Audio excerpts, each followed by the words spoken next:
Hello again, and welcome to Kabbalah Revealed. I'm Tony Kosinec. In this lesson, we're going to look at the four levels that exist in nature: the inanimate, vegetative, animate, and human. Now, we're familiar with these when we look at life on Earth through the five senses. But because reality is constructed in the form of root and branch, that is, because there's a causal level of force that's hidden from those senses, what we are able to see and sense is only the result of that force. So these four levels of existence we observe here are branches of four levels of this hidden upper force. We see them, but do we really understand anything about them? Let's take a look at them. In the physical world, these four parts of reality are distributed in terms of their quantity in a pyramid. At the bottom of this pyramid is the greatest quantity, and that's the still level. Now, what we're really measuring here, according to the Kabbalists, is not simply a conglomeration of matter, but a particular quality on the root level that manifests itself on the branch level in the way that we can sort of understand it. And the quality that we are looking at is the will to receive.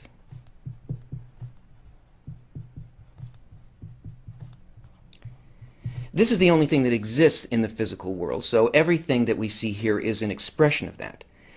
That's why on the still level, we have all the hard matter in the universe, all the rocks, all the planets, and so on.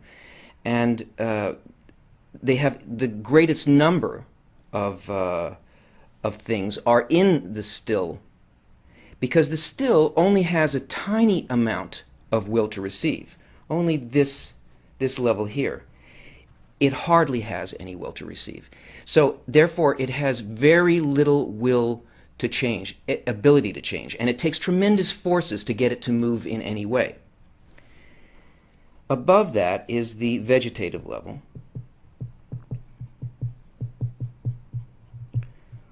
All of the organic plant matter. Now, this level of will to receive is so much greater than the still level, dimensionally greater, that a single plant, a single flower, incorporates more will to receive than all of the still level.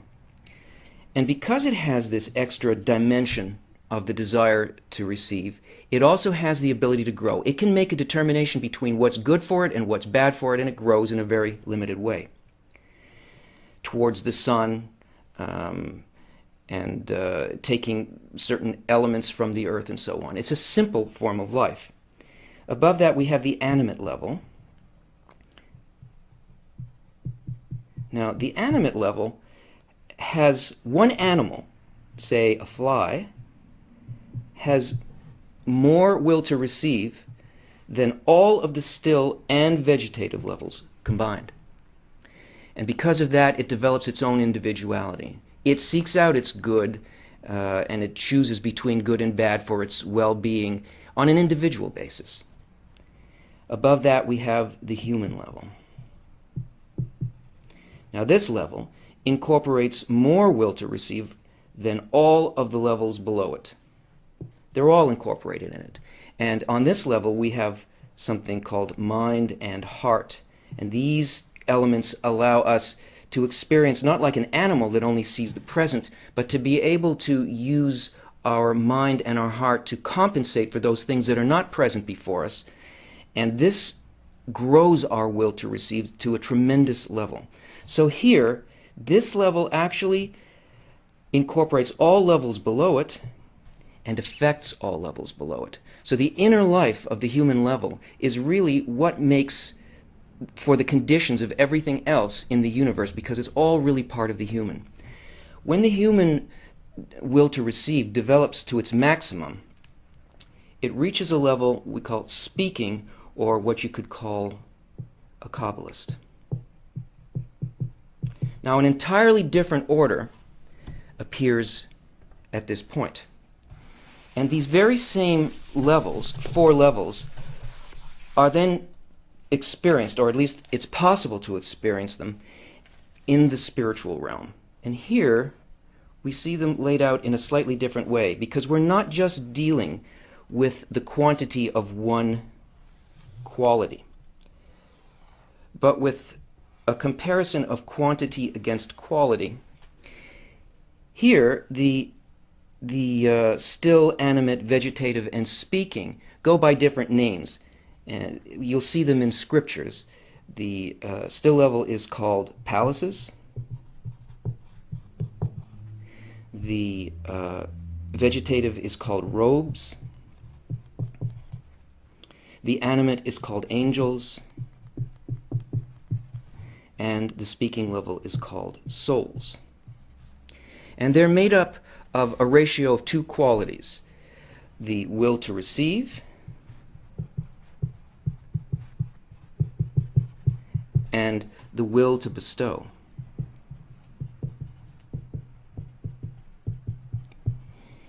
In other words, once a person reaches this spiritual level, they go through a process by which the will to bestow becomes greater and greater and greater as the person ascends these levels.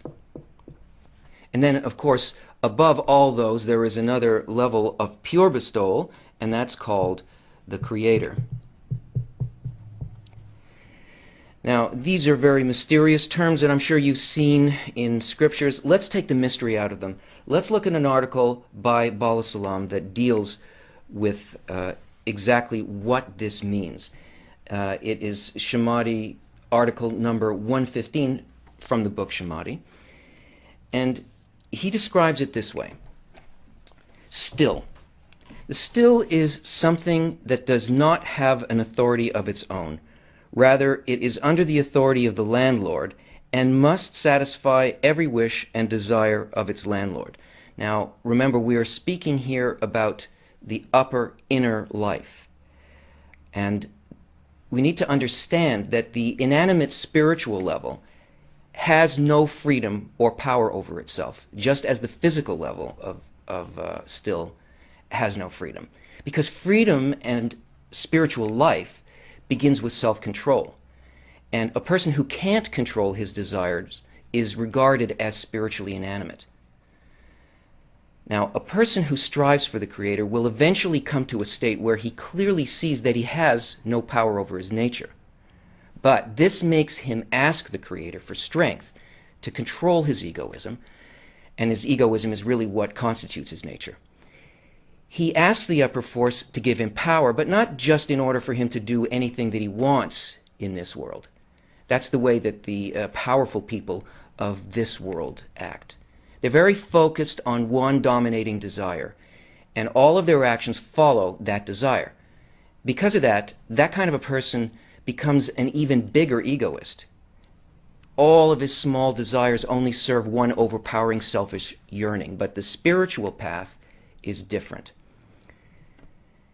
There, a man comes to a situation in which he wants to submit all of his desires to the Creator's will. And by doing that, he's actually expressing his free will. And at the same time, he's controlling his egoism. What he wants is for the Creator's qualities to rule over him. But the Creator already rules over him. He already governs him anyway. But still, the man aspires to achieve this state by his own free will. He himself wants to know, he wants to understand, and he wants to enjoy the Creator's power over him. And he wants to adapt all of his thoughts and all of his desires to that, the way that a horse adapts to a rider's commands. So in the inanimate state at the spiritual level, the person can't yet agree with all the actions that the Creator is going to perform with him.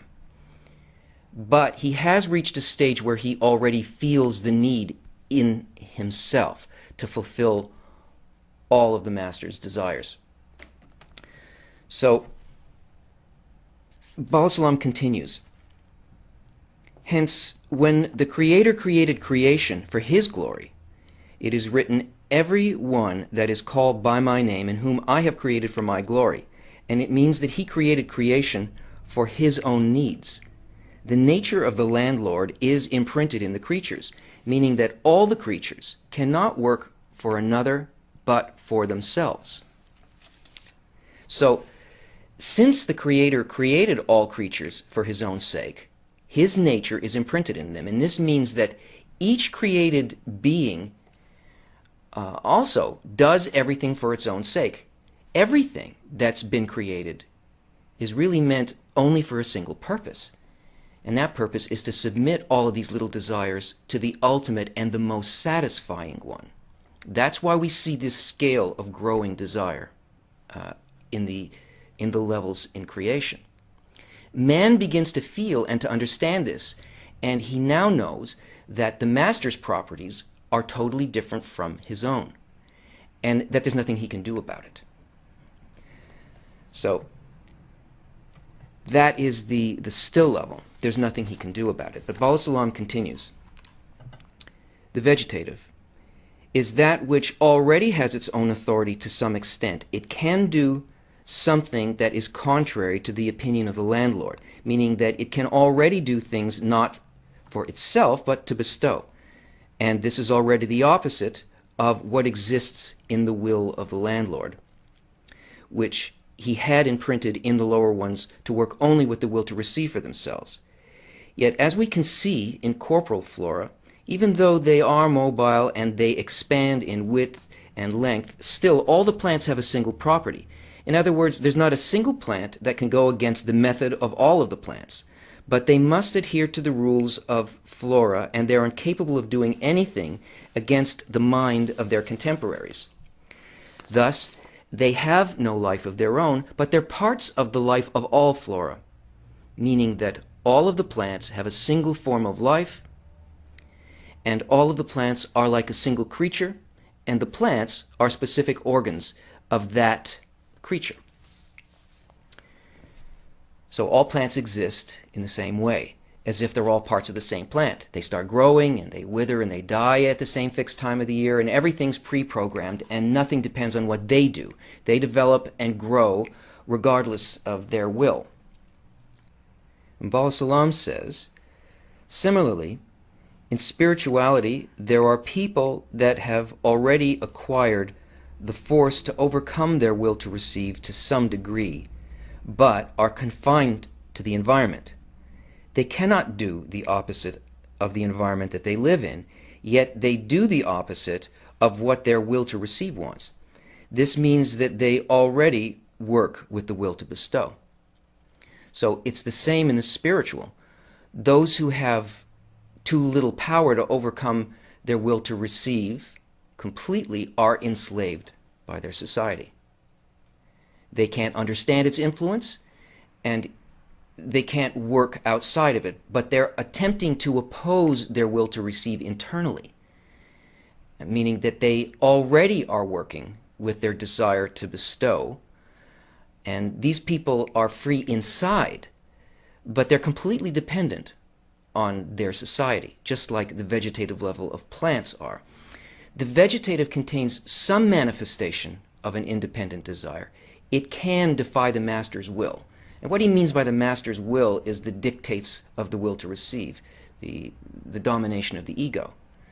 This kind of a person can work to a certain degree against what the ego tells them to do, because they've acquired a tool at this level, a screen, an inner force, and they now can work with desires.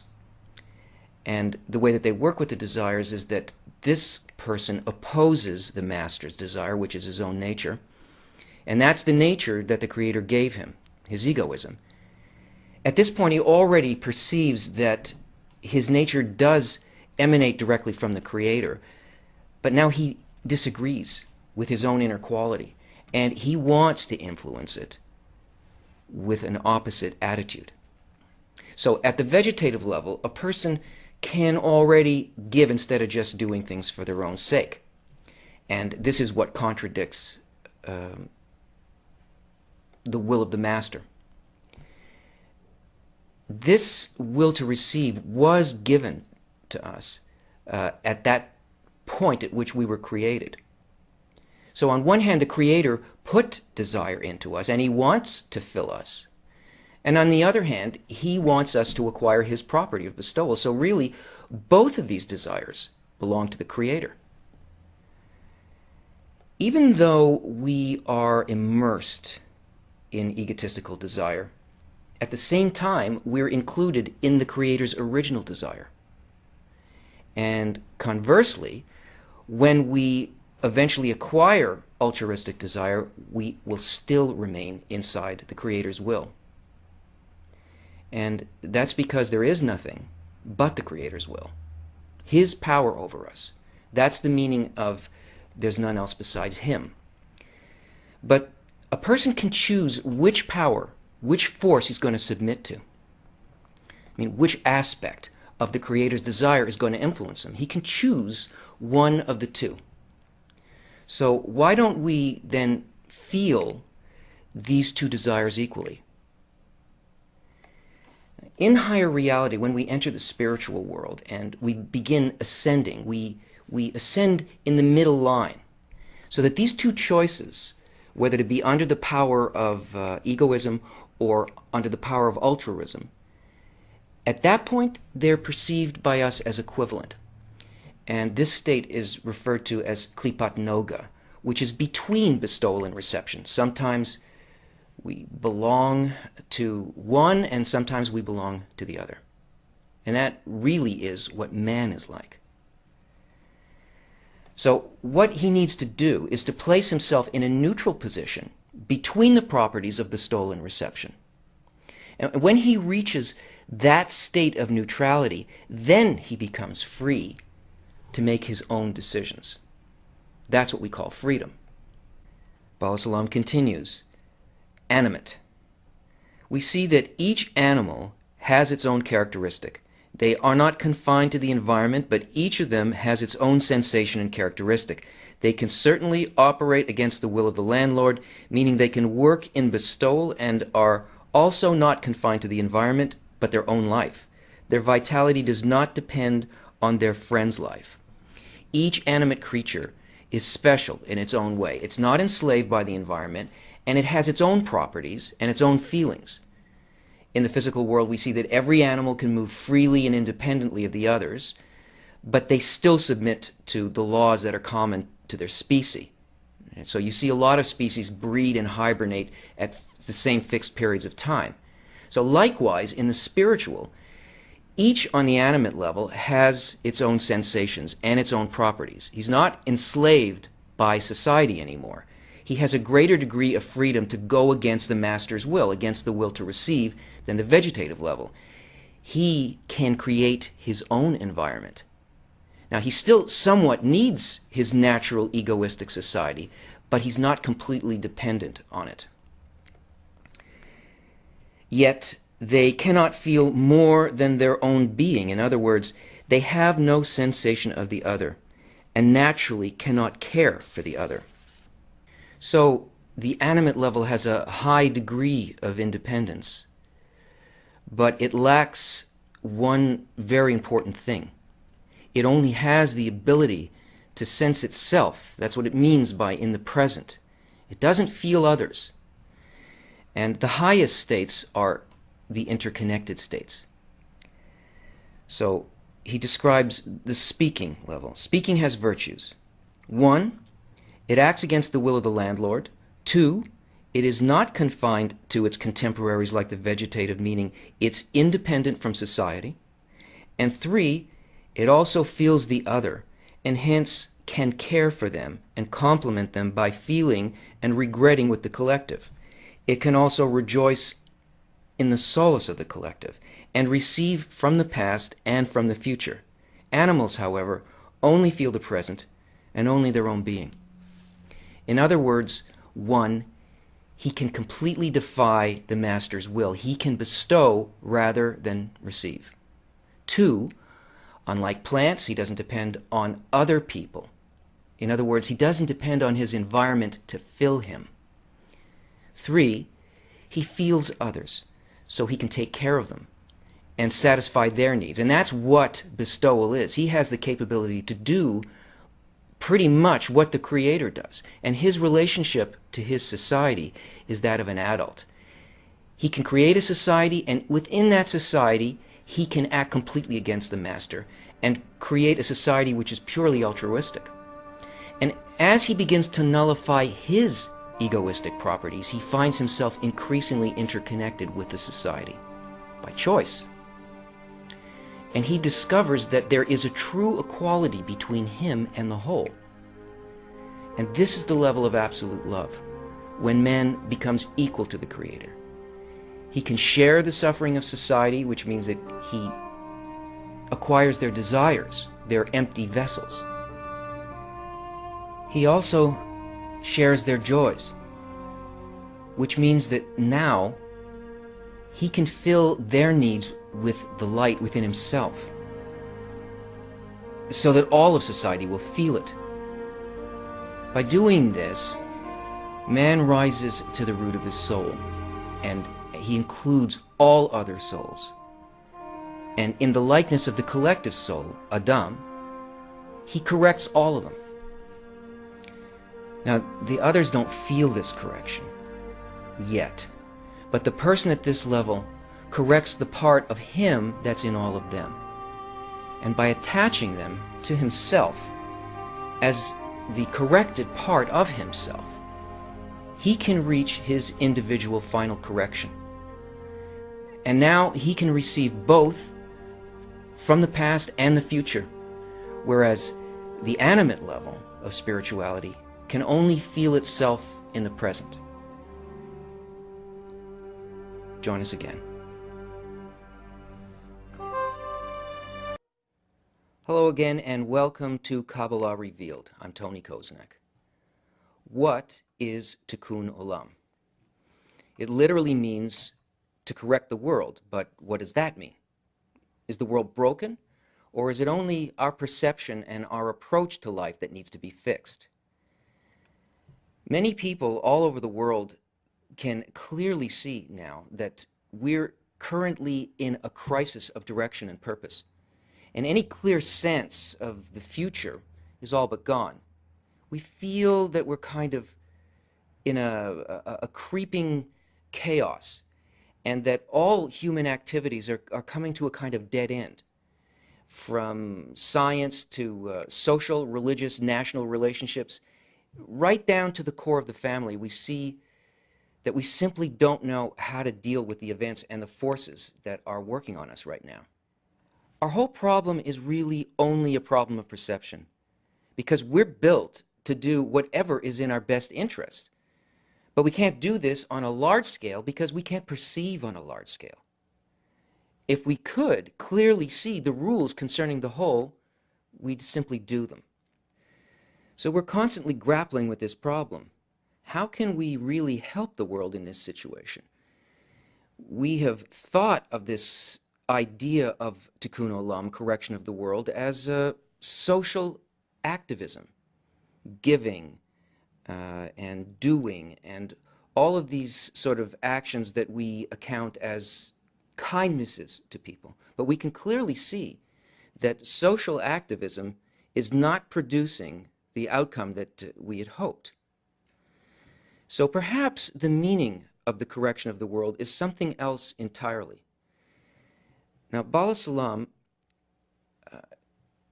has an article called The Revelation of Godliness.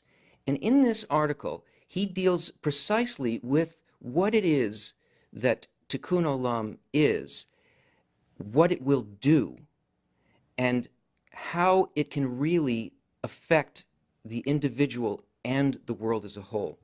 So let's take a look at it and see if we can discover what actions we really can take to help the world. He begins, "Love thy neighbor as thyself," Leviticus 19:18. Rabbi Akiva says this is a great rule in the Torah. This statement demands explanation, because the word law, the word for law in Hebrew also means whole, indicates a sum of details that when put together form the above whole. So this is why it's a matter of a problem of perception. There is a whole, and there is our perception of that whole. And the whole is hidden from us as though we were separated and as though this didn't exist at all. Now, all of this is really us. It really is all that we can discover, and there's no innovation here. There's nothing new added at any point in this development that we go through. The revelation of this is the revelation of what we are, which is the same thing as the whole. And this whole structure of reality, well, you can look at it a lot of different ways. I mean, you could look at it as though it were a system of worlds,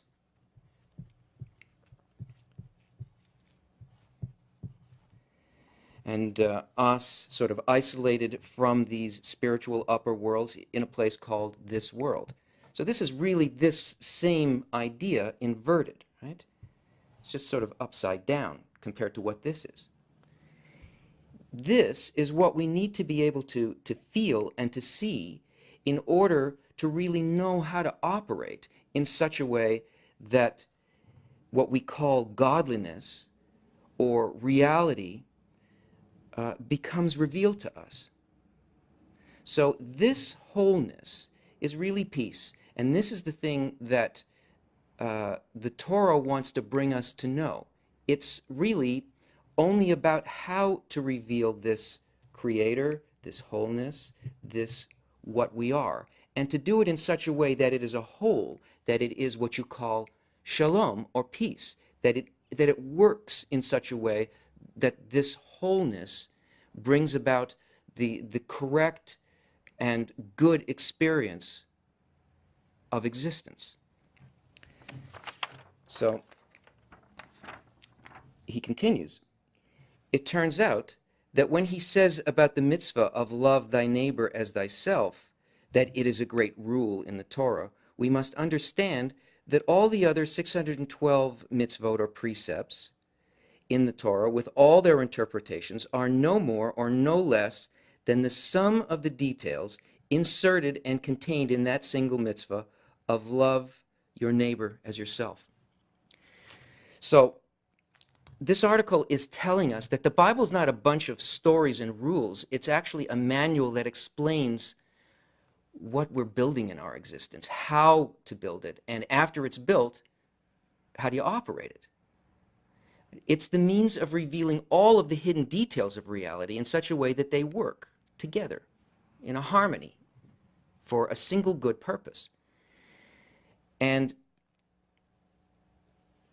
the whole of the Bible and all of the books of Kabbalah are only about how to achieve love your neighbor as yourself for real, not just to act as if you do. Because when we just act as if we do, we really bring destruction to the world. And what we actually achieve when we achieve it for real, it's something very different. Something very real happens. He continues, before we delve into the heart of it, we must observe this precept carefully. As we are told, love thy neighbor as thyself. The word itself tells us that you must love your friend in the same measure that you love yourself, and in no manner less than that, meaning that you must constantly stay on guard to satisfy the needs of each and every one of the nation, just as you stand on guard to satisfy your own. So he's saying here that my feeling towards another has got to be identical to my feeling about myself. So this is clearly not about being a nice guy and a good citizen. You know, it's about a fundamental change of perception that would clearly reveal to a person that this is how he must act, right? And he continues, this is utterly impossible. For not many are the people who can satisfy their own needs during the daily work. So how can you tell them to work to satisfy the wishes of the entire nation? And we couldn't possibly think that the Torah exaggerates, for it warns us not to add or subtract, to demonstrate that these words and laws were given with utter precision. And if this is still not enough for you, let me tell you that the simple explanation of that precept of loving your fellow man is even harsher. That we have to put the needs of our friends before our own, as our sages have written regarding the verse, because he is happy with thee. Regarding the Hebrew slave, when sometimes he has but one pillow, if he lays on it himself and he does not give this to his slave, well, when he's speaking here about a master and a slave, he's not talking about an owner and some poor soul who must work for him. He's talking about an inner aspect of a single person. If he lays on it himself and he doesn't give it to his slave, then he doesn't observe because he is happy with thee. For he lays on a pillow and the slave on the ground. And if he does not lie on it and he does not give it to the slave as well, this is the sodomite rule. The sodomite rule is the law of the city of Sodom, which is what's yours is yours and what's mine is mine. And if you can't have it, then I can't have it. And it gets worse than that. And you may notice that what's yours is yours and what's mine is mine is really the law of every nation in the world. It's how all societies are organized. And he continues, it turns out that against his will, he must give it to his slave, while the master himself lies on the ground. Now, I'm skipping around. I'm jumping to another paragraph. There is a verdict that if he sits on it and he does not give it to his friend, he breaks the commandment of love thy neighbor as thyself, because he does not satisfy the needs of his friend as he satisfies his own. And if he does not sit on it and also does not give it to his friend, it is as evil as sodomite rule. Therefore he must let his friend sit on it, and he should either stand or sit on the ground. It is understood that this is the law regarding all the needs that are at his disposal and his friend's lacks. And now go and see if this precept is in any way feasible. So this is not a law that in the first place can be kept by actions. Certainly the nature of people is completely against this. And we're not speaking about making the kind of change that comes from external actions. Right? We're really not talking about filling people physically, because we can't begin there. The reason we can't begin there is that every action that we do is wrong, even if it seems good, because our so-called good actions do damage when they're done for the wrong reason. In order for an action to have a good outcome, its point of creation has got to be good, right? It has to come from an intention, the correct intention, when it is created. It has to have that in its preparation. If it has that, if the intention comes from that point, and it's prepared in that way, and the intention matches the intention of the force that cares for everything, in other words, godliness, or the real force behind reality, then every action that we take will be good without exception. So it's about the intention behind our feeling about what another person is. And it's describing precisely the way that the law of nature functions. From this intention, we can see and interact with all of life in a global manner. And it's not an admonition, it's not telling us to act in a way that we could possibly accept it and do it externally. It's not supposed to be taken as a burden like, hey, mister, you better keep these rules. You can't. It's an inner direction as to how to remove all burdens and chaos from human experience. Okay, so before we can go any further, we really need to ask ourselves, this is a very fine and lofty idea, but when would a person ever really be required to do such a thing, right? Well, right now we're being required to do it. We are at a point in human development where we have been thrust into a situation that we don't know how to deal with. We are finding ourselves having to connect with everything all at once. Now, it's coming to us first in, say, technological forms, or the progression of economies, where we see a completely interconnected global economy. We can't really do anything in one corner of the globe that doesn't have tremendous impact every place else.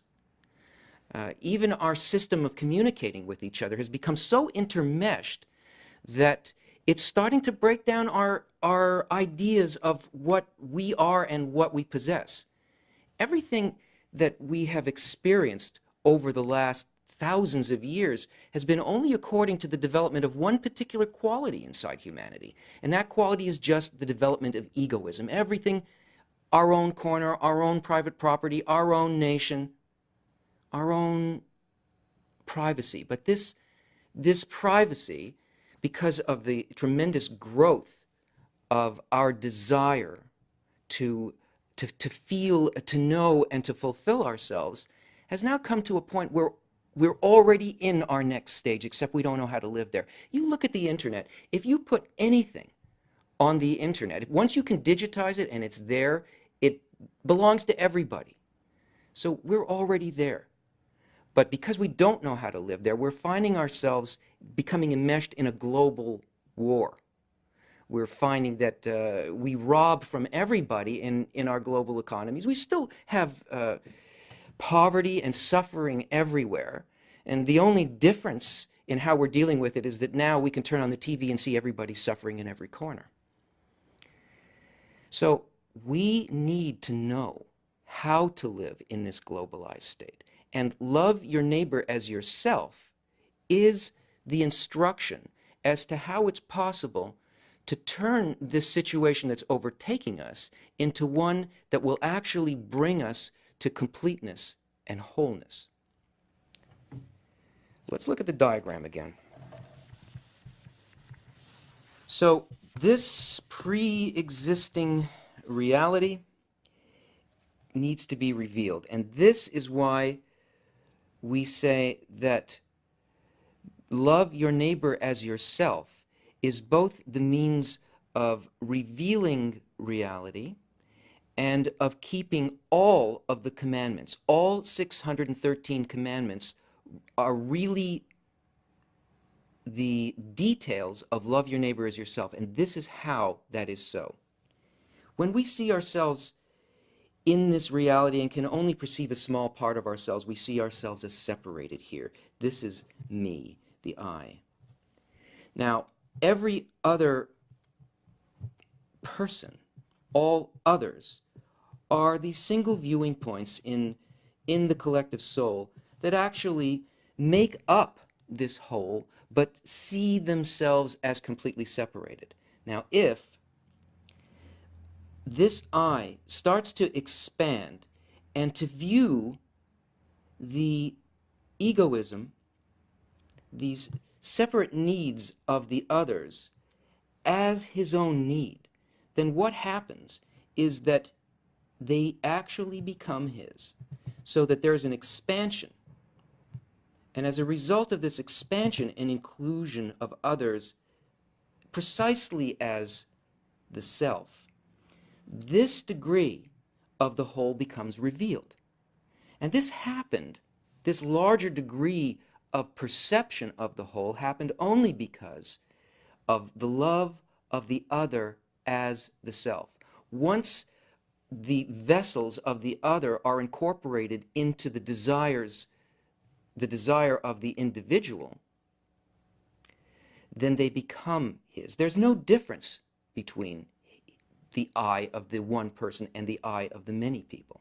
So what happens is, the more this individual perception expands outward, it begins to encompass every single point.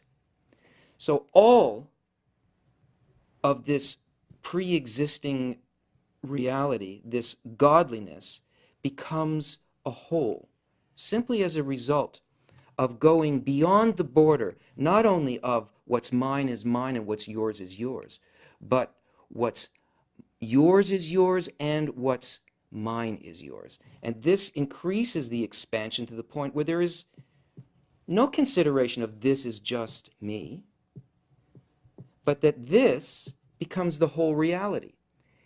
This is how we both love our friend as ourself, that is, keep all of the commandments, all of the details of the descriptions of how we should be treating others nicely, and actually attain a full grasp of reality. It's only through the love of others that the total of reality can be revealed. This law of the Torah, this instruction of how to actually achieve this expansion of identification with others as yourself, is the only means by which we are going to be able to live in this global situation. The global situation is nothing but this boundary that we don't see, that we already are completely interactive with all of these points. The only law that we need know in order to make the entire global system work, so that we are not exploiting each other, so that every action that we do comes from an impulse which is exactly the same impulse as the whole, is the love of the other as the self. Now, all religions and all philosophies and all people of goodwill say, love your neighbor as yourself. The only problem is that it's only a saying. There is no method of showing a person how to actually achieve this. That is the only thing that Kabbalah deals with. All of its apparent complexities boil down to this one method, which is the way in which to reach a sincere, complete, and whole desire to see the other as ourselves. This one commandment, so to speak, which is the command of the upper reality because it is its very nature, is the only thing that we need to do. And all we need is advice as to how this actually can be achieved. Love your friend as yourself is the door to the spiritual world, because through that love, it connects each little personal egoistic opening to reveal the true nature of reality. And what's more, it reveals it not as external, but as internal.